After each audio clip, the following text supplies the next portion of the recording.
Bismillahirrahmanirrahim. Qala al-mala'u min qaumi fir'auna atadharu Musa wa qaumahu liyufsidu fil ardi wa yadharaka wa alihataka. Ini namanya fitnah dan agitasi, ya. Provokasi. Memang selalu begitu keberhasilan kejahatan itu harus dimulai dari apa ya? Pembentukan opini. Dan sampai hari ini cara-cara itu dipakai. Jadi para pemimpin dari kaum Fir'aun kan menghasut Fir'aun. Jadi Fir'aun udah pada dasarnya memang jahat, nakal, dolim, gak karuan. Tapi ditambah lebih dolim lagi oleh para pembisik-pembisik di sekitarnya. Dan ini yang lebih bahaya, ya. Lebih bahaya. Misalnya orang-orang George Bush misalnya, atau si baik George Bush senior maupun George Bush junior yang ketika menghancurkan Irak 1, Irak 2. Itu kan ya terutama karena para penasehat militernya, para lobby-lobbynya itu. Nah, ternyata itu di masa Firaun pun sudah ada. Al-Mala'u di sini adalah para pemimpin min qaumi Firaun, dari pemimpin kaum Firaun, artinya para pembesar-pembesar kaum yang kemudian ada di sekeliling Firaun. Jadi orang lingkar kekuasaan, lingkar istana. Ini orang yang justru kadang sangat berbahaya. Karena di saat Fir'aun harus memutuskan satu persoalan, pertimbangan mereka ini yang kadang menjadi pertimbangan utama. Ya kayak semacam ini, Madan. Fir'aun, masa orang sudah nantang kamu, mau kamu salib, mau kamu potong kaki tangannya secara bersilangan. Lah kok masih gigihnya gitu dia mempertahankan keimanannya. Kamu harus khawatir, itu istilah kalau sekarang itu bahaya laten. Bahaya laten itu bahaya yang kayak nggak kelihatan, meskipun kadang sudah nggak ada sekarang, suatu saat bisa hidup lagi. Kayak bahaya komunisme, bahaya PKI, segala macam itu kan dulu sudah kayak ditumpas tahun 65, tapi orang bisa dibunuh, tapi ideologi itu kan nggak bisa dibunuh. Nah, ketika para penyihir yang sudah dikasih Allah hidayah, kemudian bahkan ketika diancam, ini kan luar biasa ya. Para penyihir itu, dicatat baik-baik ya, untuk pelajaran kita. Para penyihir itu, dia mau melawan Nabi Musa karena dua iming-iming. Iming-iming pertama adalah iming-iming harta. Dia bilang kalau nanti inna ghalibun la ghalibun itu kami menjadi orang-orang yang menang, maka la ajron, akan ada pahala atau upah yang besar dari Fir'aun. Ya toh, gitu. Dicanggupi sama Fir'aun. Naam. Oke. Bahkan kamu akan tak jadikan laminal muqarrabin. Janji kedua adalah janji dijadikan orang dalam. Artinya berarti kekuasaan tuh. Jadi selain kekayaan juga dikasih kekuasaan. Kue kekuasaan ini jarang orang mau nolak, bisa nolak, jarang. Nah, ketika dia mau melawan Nabi Musa karena dua iming-iming, yakni kekayaan dan kekuasaan, begitu dapat hidayah Allah, ya, yang pertama dia sudah tahu bahwa dia akan kehilangan potensi dua yang tadi, ya kan? Yang pertama dia sudah tahu bahwa dia nggak akan dapat kekayaan, bahwa dia nggak akan dapat kekuasaan dengan cara beriman kepada Nabi Musa atau Allah. Nah, ini sudah kehilangan yang berat. Lah yang kedua, sudah pun kehilangan kekayaan dan kekuasaan. Ya kalau cuma kehilangan kekuasaan tentu dia bisa hidup lagi normal. Enggak. Yang kedua dia juga diancam akan dipotong tangan kaki dan dibunuh dengan cara disalib. Berarti kan double ini dia. Pertama dia kehilangan kekuasaan dan kekayaan. Yang kedua, sudah pun begitu dia akan disiksa dan dibunuh. Tapi itu loh, ketika iman telah menancap dalam hati, ketika iman sudah benar-benar menjadi ruh jiwanya, mindsetnya, pola pikirnya, ideologinya, paradigmanya, maka ketika awal dia tergoda dan masuk dalam perangkap itu karena dua hal, yakni kekayaan kuasa, sekarang kehilangan itu plus ditambah dengan siksa pun, bahkan dibunuh pun tetap mempertahankan keimanan. Loh, gitulah. Nah, ini pelajaran untuk kita. Kalau kita sudah teken beriman, itu seperti dalam surat At-Taubah ayat 111 ya. Kemudian surat apa? As-Saff ayat 10 sampai 12. Itu kan menunjukkan betapa jiwa orang beriman telah dibeli oleh Allah. Sekarang ya dulu, banyak artis Hollywood yang sell their soul. Mereka menjual jiwanya kepada siapa? Satan, kepada devil, kepada devil. Siapa? Setan, kepada iblis. Jadi kayak orang Jawa gitu,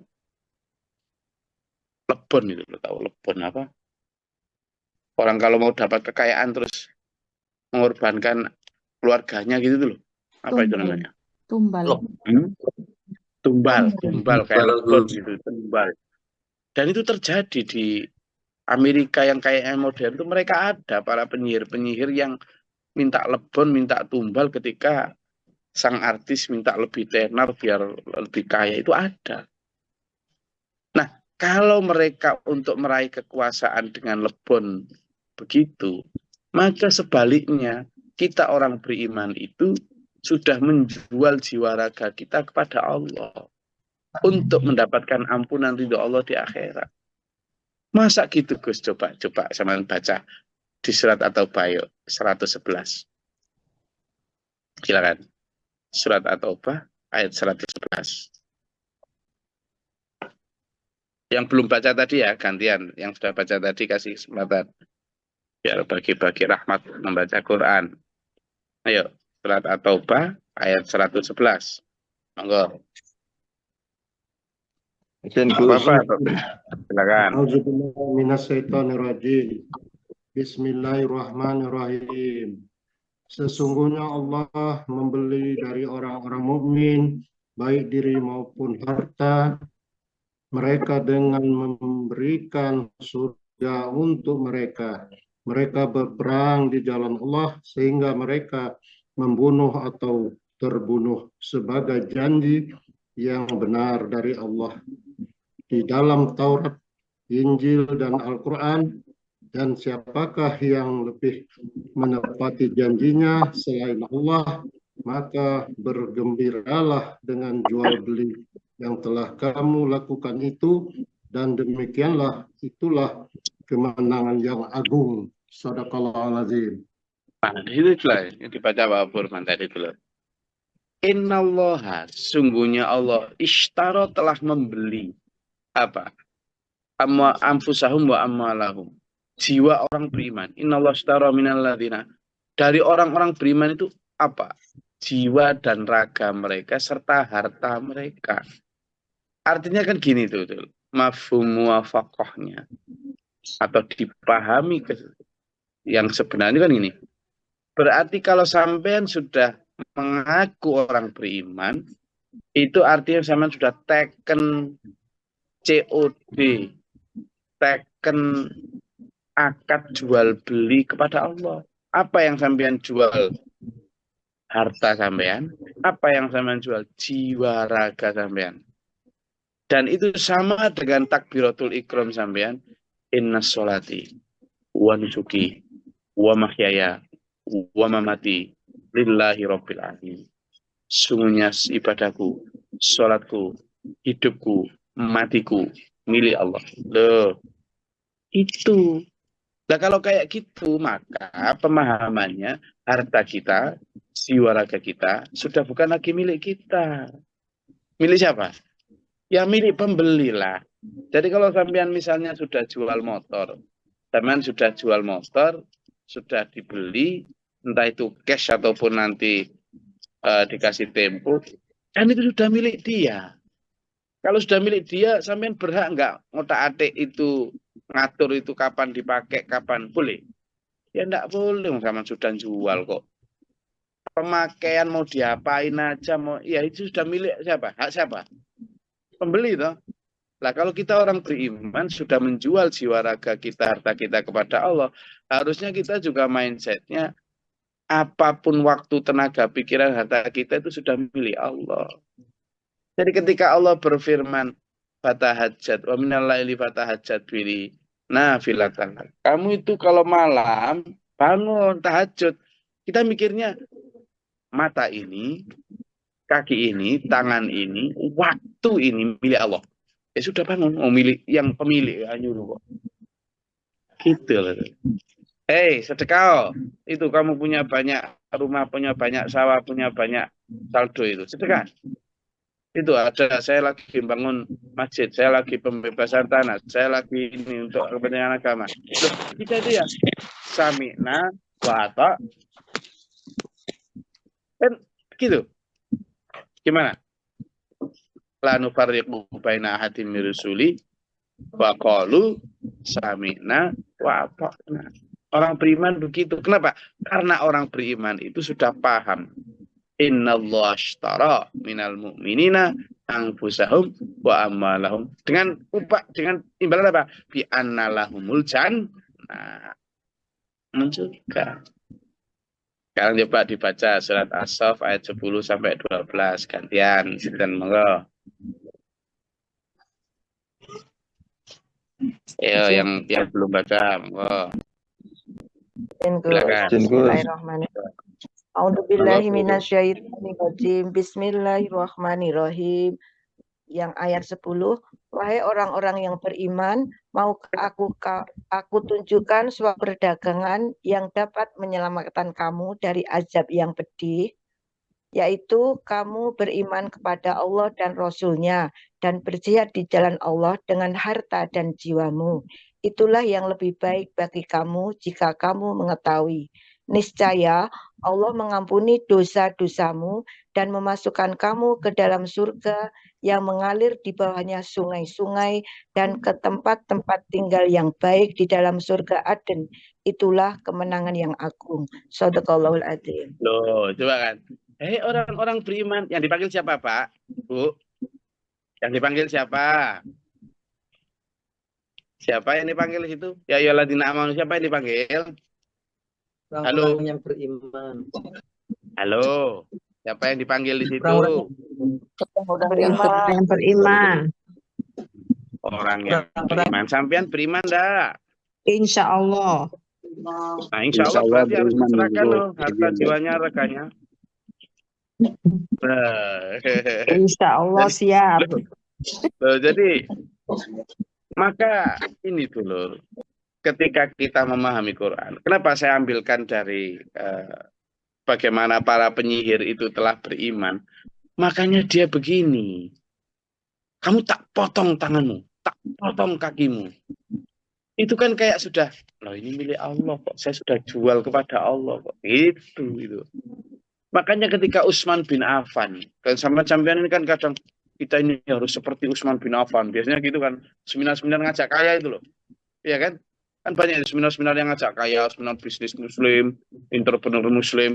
Biasanya yang dipakai contoh kan kalau nggak Utsman bin Affan, Abdurrahman bin Auf. Biasanya begitu. Padahal sahabat itu 4 banyak. Ya ada Abu Bakar, tapi yang dipakai itu selalu. Karena cocok dengan nafsu. Tapi coba lihat tuh. Utsman bin Affan itu kaya itu kalau dia dagang gitu ya, 1.000 onta gitu. Dia lagi dagangan. Loh, suatu saat ketika akan dagangan mau berangkat nih, nah kok ternyata pas itu tiba-tiba malamnya ada panggilan perang. Panggilan perang untuk besok kita berangkat jihad perang. Lah, yang namanya Utsman bin Affan ini orang beriman. Jadi meskipun dia dagangan kayak gimana pun dia merasa itu milik Allah. Jadi melihat banyaknya pasukan yang tidak punya kendaraan, padahal mereka sudah memberikan jiwanya untuk dibunuh atau terbunuh, yang dibaca Pak Burman tadi. Fayaktuluna wa yuktaluna. Lah kok saya nggak memberikan apa? 1.000 ekor ontanya yang mau dipakai dagang diserahkan untuk kendaraan tempur. Nah, jadi kalau sampean ngomong tentang bagaimana kita harus menjadi seperti Utsman bin Affan, sampean bisa tak begitu. Itu loh persoalannya. Boleh saja sampean kepengen gini, kepengen gitu. Tapi ya kepingin utuh gitu loh. Abdurrahman bin Auf itu kaya raya. Tapi begitu dia hijrah, hijrah dari Mekah, ditinggalkan itu semuanya untuk ikut hijrah. Padahal bisnisnya di Mekah segala macam, megilan banyak, tanahnya, rumahnya ditinggal demi hijrah. Berani zaman begitu. Begitu nyampe kota Madinah, lihat ada pasar, lihat di sini, terus ada satu sudut kota yang masih kosong, belum ada apa-apa. Terus dia bilang, di sini ada jualan misalnya, kemoceng lah istilahnya begitu dia. Karena memang otak bisnisnya mantep ya. Nggak ada. Dia mulai buka di situ, jualan itu. Woi rame, kaya lagi. Terus dia itu saking pengennya, saya kok kaya nih, disedekahkan buahnya, habis lagi, dagangan lagi kaya. Jadi dia itu pengen sekali miskin, tapi tidak bisa miskin. Memang balungani kaya. Pas sama zaman ini kan pengen soge tapi gak soge, soge. Ya kan? Lo gitu loh. Jadi karena orang-orang kayak Utsman bin Affan, Abdurrahman bin itu sudah menjual harta jiwanya untuk agama, ya. Jadi ketika para pemuka pemukanya kaum Fir'aun ini menghasut Fir'aun, Fir'aun, kamu biarkan, kamu atadaru, kamu akan ditinggalkan loh sama mereka. Jadi atadaru Musa wa qaumahu liyufsidu fil ard, merusak bumi itu apa? Padahal ya Bani Israel yang enggak kok memotongi pohon, gunung, enggak. Maksudnya itu merusak tradisi mereka itu. Karena yang selama ini bertuhan kepada Fir'aun sekarang diajak bertuhan kepada Allah. Wa yadharuka wa aliyatika, ini meninggalkan Tuhan. Qala Fir'aun pun terhasut, sanuqattilu abna'ahum manastahyi nisa'ahum, ya wis tak bunuh anak-anak laki mereka, yang perempuan tak biarkan hidup. Inna fauqahum qahirun. Kita ini orang-orang yang di atas mereka kok.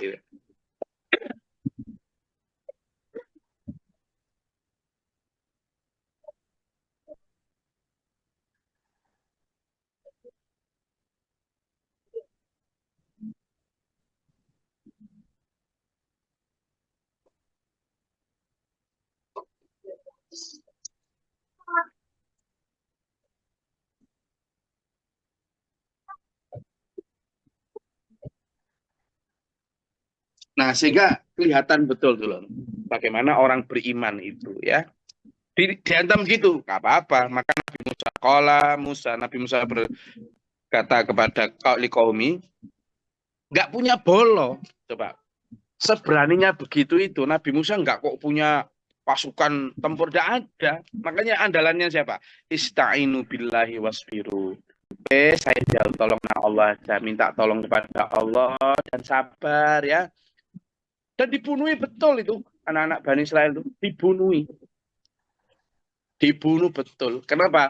Karena beberapa tahun sebelumnya kan ada yang mimpi bahwa nanti kekuasaannya Fir'aun itu akan dibunuh dari Bani Israel itu. Akhirnya anak-anak laki-lakinya dibunuh semua. Dia lupa diselusupkan anak Bani Israel itu di istananya, yakni Nabi Musa itu kan malahan.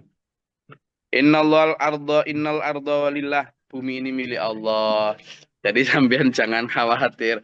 Makanya saya sampaikan selalu kan ya, kita itu harusnya nggak punya alamat. Apa? Nggak punya alamat. Nggak takut. Jadi hijrah kemanapun itu nggak takut.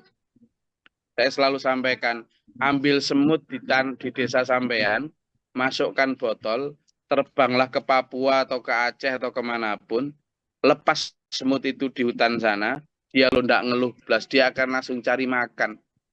Otak yang diberikan Allah volume sekecil itu lo ndak takut cari makan. Lah sampean kok takut? Kenapa? Karena semut ini sudah yakin innal arda wasi'ah. Sesungguhnya bumi Allah apa? Luas. Dan ini innal arda lillah, kata Nabi Musa. Bumi ini milik Allah. Yurithuha, akan diberikan atau diwariskan kepada siapa? Mayyasha, diberikan kepada siapa pun yang dikehendaki. Ya sekarang Fir'aun sok-sokan kohirun berkuasa, gak apa-apa. Kalau Allah sudah nanti membiarkan yurithuha mayyasha'u min ibadi, akan diberikan. Ini ya kan? Dulu sudah pernah dikuasai Bani Israel juga. Pada saat siapa ya? Pada saat Nabi Yakub sama anak-anaknya Nabi Musa, siapa? Yusuf, itu kan menguasai Mesir juga itu. Pernah gitu loh ya. Wal aqibatu lil muttaqin, dan percayalah selama sabar akan ada akibat yang baik untuk orang yang bertakwa. Qalu Musa, kaumnya Musa berkata, Mas Musa, manggil yang ngono kadang kaum Nabi Musa itu ya enggak kok taat amat kok. Habis diselamatkan dari laut dikejar ya terus tetap nakal kok. Ini ya. Qalu berkata kaumnya Nabi Musa, udina min qabli aidin ta'tiyana wa min ba'di ma ji'tana. Itu si Fir'aun itu sudah kejam sama kami sebelum sampean lahir, Mas Musa. Dan juga tetap kejam setelah sampean datang menyelamatkan kami. Jadi wis begitu itu sudah. Maka Allah berfirman, coba katakan Musa. Qala Musa berkata, asa rabbukum ayyuhlika aduwakum wa yastakhlifakum fil ardi. Nah ini, mudah-mudahan Allah menghancurkan Fir'aun lalu menjadikan sampean sebagai khalifah penggantinya. Gitu Nabi Musa. Nabi Musa begitu. Tapi ada kalimat terakhirnya ini. Yang kaifa ta'malun. Coba nanti setelah itu gimana kamu kalau ketika dikasih pemimpin. Allah akan melihat kamu. Itu juga semacam Nabi Musa kayaknya juga nggak terlalu yakin kalau Bani Israel yang dikasih kekuasaan nanti akan adil gitu loh. Jadi meskipun tetap mendoakan agar Bani Israel diselamatkan dari kekejaman Fir'aun, tapi di satu sisi juga yang kaifa ta'malun. Nanti Allah akan melihat gimana kamu berbuat dengan kekuasaanmu. Dan setelah itu memang kemudian diberi kekuasaan. Nah, coba lihat sekarang ketika bumi ini sekarang kan ya dikuasai mereka. Kan? Coba lihat sekarang. Dan itu selalu. Makanya dalam salah satu ayat yang disebutkan bahwa umat Bani Israel itu akan membuat kerusakan di bumi itu marrota ini ya kan? Akan 2 kali. Itu nanti kita bahas selanjutnya ya. Saya rasa itu kajian kita pada pagi hari ini. Aduh, ngeringan cerita sampai ngantuk-ngantuk gitu ya. Ada yang mau disampaikan?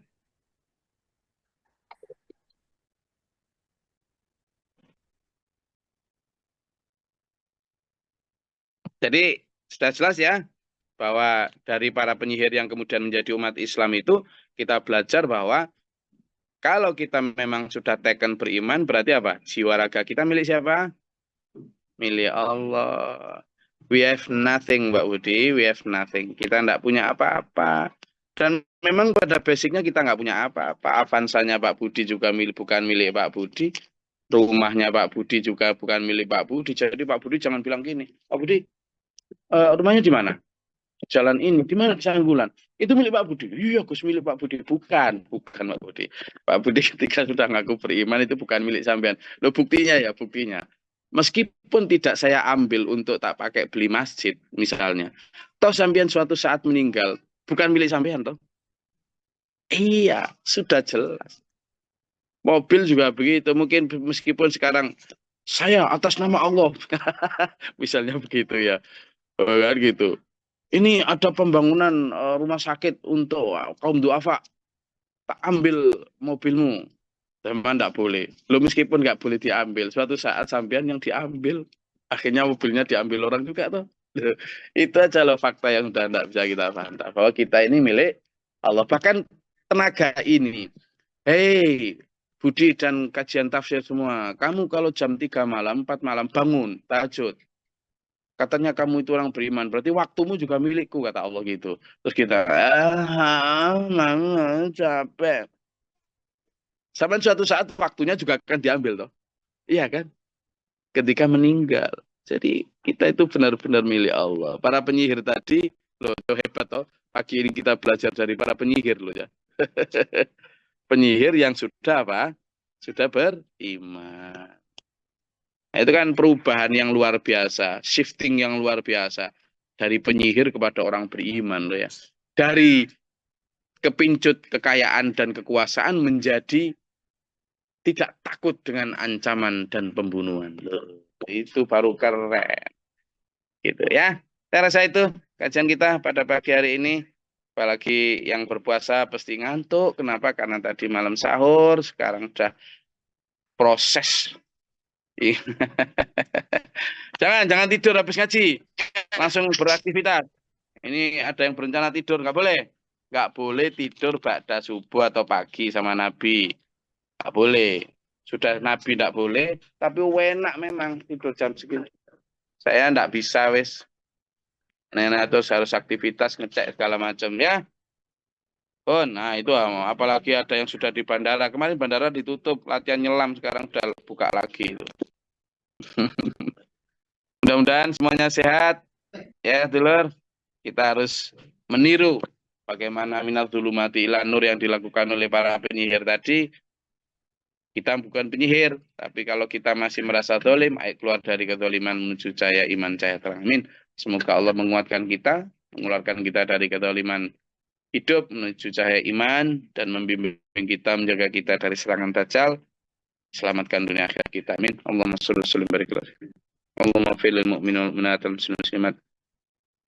الأحياء من الموت استغفر الله العظيم اللهم أتنا فيمن أتيت وعافنا فيما عافيت وتولنا فيمن توليت وبارك لنا فيما أعطيت وقنا شر ما قضيت فإنك تقضي أستغفرك وأتوب إليك وصلى الله اللهم ادفع عنا البلاء والوباء وبدل حسدنا من الجن والشياطين الكفار ربنا نجنا ولنا أسكافنا من القوم الظالمين ربنا لا تجعلنا في القوم الظالمين اللهم ارفع درجاتنا في الدنيا والآخرة وحسن الخاتمة ربنا آمنا فاكتبنا مع الشاهدين ربنا لا تزغ قلوبنا بعد إذ هديتنا وهب لنا من لدنك رحمة إنك أنت الوهاب اللهم صرف القلوب صرف قلوبنا اللهم إنا نسألك حبك وحب من يحبك والعمل الذي يلين حبك اللهم اجعلنا اللهم تعالى باب رحمتك اللهم أنزل علينا رحمة بيدك القتل الأمطار وبيدك ورحلة اللهم أفرج لنا صبر وثبت إيماننا وانصرنا الكافرين اللهم فاطر السماوات والعالم الغيب والشهادة رب كل شيء أعوذ بالله من جود البلاء والبدر الشفاء والسوء والشماتة الأعداء اللهم نسألك الهدى والتقوى والنصر سبحان ربك رب العزة عما يصفون وسلام على المرسلين الحمد لله رب العالمين wassalamualaikum warahmatullahi wabarakatuh. Besok kita ketemu lagi Sabtu ya, besok libur ya. Kalau kita ketemu lagi Sabtu ya, cuma kita libur untuk baca Al-Kahfi. Oke. Monggo. Allahumma arhamna bil Qur'an